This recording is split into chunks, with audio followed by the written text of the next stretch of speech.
Oke, ini ada lagi dari TA Solusi Hutang. Assalamualaikum Bang, perkenalkan nama saya. Saya memiliki banyak tagihan kartu kredit, KTA dan pinjol. Saya ingin bertanya, apakah saya bisa dibawa ke jalur pidana apabila mengabaikan telepon dari Desk Collection kartu kredit dan KTA? Oke. Ya, kita jawab dulu.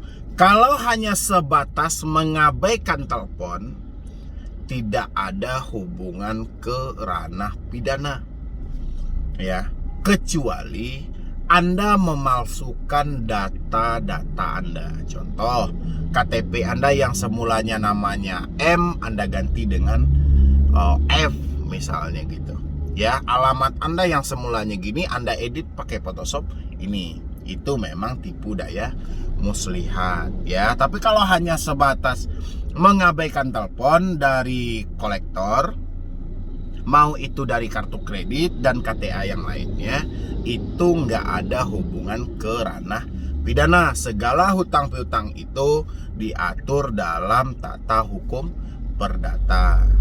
Ya, Anda tidak mampu mengangkat telepon, tidak mau mengangkat telepon, pasti Anda mempunyai alasan sendiri. Paling sering alasan orang-orang kenapa dia malas berkomunikasi dengan debt collector, tidak adanya pengertian dan toleransi ketika orang-orang menyampaikan keluh kesahnya kenapa dia belum bisa melakukan pembayaran. Ya, sehingga membuat orang-orang malas dalam berkomunikasi dengan debt collector karena debt collector tidak mau tahu dan tidak peduli dengan alasan apapun yang dimunculkan oleh si debetur galbay tadi.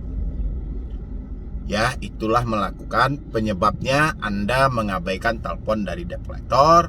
Pertama, tidak ada toleransi dari debt collector. Habis itu pembicaraannya yang menyakitkan hati. Belum lagi tekanan-tekanan secara fisik maupun verbal. Ya, jadi jangan memikir yang aneh-aneh lagi sampai harus dipidana, sampai harus dipenjara, sampai harus didatangi dengan polisi. Nggak ada. Ya, tapi alangkah baiknya nih saya sampaikan juga, karena ini ada urusannya dengan kartu kredit, coba Anda datangi bank yang bersangkutan.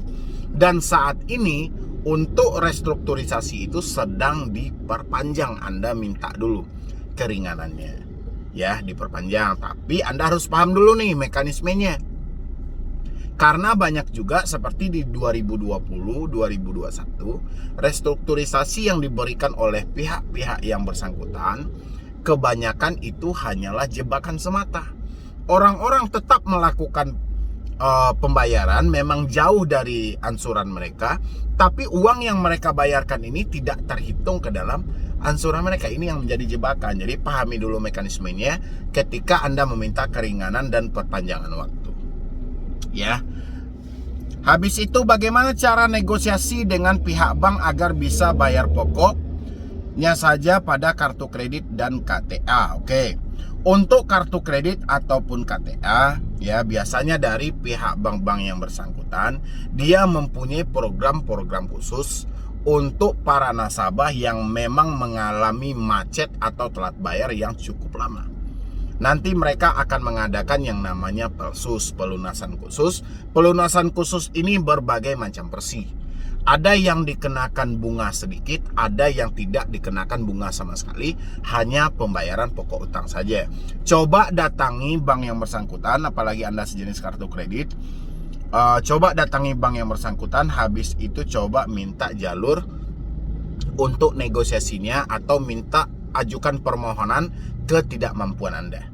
Ya, dan saya sampaikan juga kalau untuk kartu kredit ini ada salah satu rekan saya yang juga lebih detail dan lebih memahami karena beliau dari awal memang kartu kredit juga. Anda boleh scroll itu di channel Roy Sakti. Ya. Habis itu dan KTA. KTA ini kan bermacam-macam juga ya, kartu kredit juga masuk KTA, pinjol juga masuk KTA. Kalau untuk negosiasi di pinjol ini tidak bisa tuntas dalam satu kali. Dan kita harus berulang-ulang kali. Ya, negosiasi di pinjol ini tidak sama dengan negosiasi di bank. Bank-bank lokal. Kalau bank-bank lokal kita berhadapan langsung dengan kacapnya atau kepala unitnya dan sebagainya, dan kita di situ bisa membangun kesepakatan. Tapi kalau untuk dipinjol tidak, kita hanya pihak suara. Dan begitu ke negosiasi kita ini diterima, kita harus antisipasi dulu. Antisipasi ini karena sudah banyak modus-modus penipuan selama ini. Ya, jadi jangan ketika negosiasi kita di ACC, kita langsung melakukan pembayaran. Setelah kita lakukan pembayaran, nanti tidak berkurang di aplikasi. Korbannya sudah banyak. Jadi ketika Anda melakukan negosiasi di pinjol, mereka menyetujui negosiasi Anda untuk pembayaran secara pokok, alangkah baiknya bangun kesepakatan yang lebih jelas dan lebih mendasar. Soalnya ini menyangkut soal keuangan. Ya, soal uang yang kita berikan. Takutnya uang ini kalau sudah lepas dari tangan, kebanyakan menjadi lawan, bukan menjadi kawan. Ya, jadi sebelum uang kita terlepas dari tangan kita yang tujuannya untuk menyelesaikan utang kita, jangan sampai nanti menjadi lawan dan malah menambah beban dalam diri kita. Ya, bangun kesepakatan yang lebih jelas. Kondisi KTA baru berjalan 2 kali ansuran untuk KTA DBS dan 4 kali ansuran untuk KTA CTBC. Terima kasih Bang, mudah-mudahan Abang dan keluarga selalu diberikan kesehatan, amin. Oke, jadi kalau untuk itu yang paling tepatnya ya, kalau untuk soal kartu kredit nanti bisa sampaikan ke Koro Sakti ya. Di situ beliau lebih memahami dan nanti Anda bisa sampaikan aja, saya dari Solusi Hutang, saya pengen disuruh oleh Medi Broni untuk konsultasi atau gimana, silahkan Anda ikuti prosedurnya aja dan beliau lebih memahami di situ. Ya, ini untuk yang gagal di kartu kredit dan KTA. Sebenarnya kartu kredit, KTA, pinjol itu nggak jauh-jauh beda sebenarnya, hampir berkaitan aja gitu loh. Cuman bedanya kartu kredit banknya lebih jelas, pinjol kita nggak tahu nih kantor-kantornya di mana. Apalagi kalau kita yang di daerah sulit banget menemukan kantor-kantor pinjol gitu loh. Ya, tapi kalau kartu kredit ya tergantung kartu kreditnya dari bank mana. Ya pasti umumnya se-Indonesia pasti ada.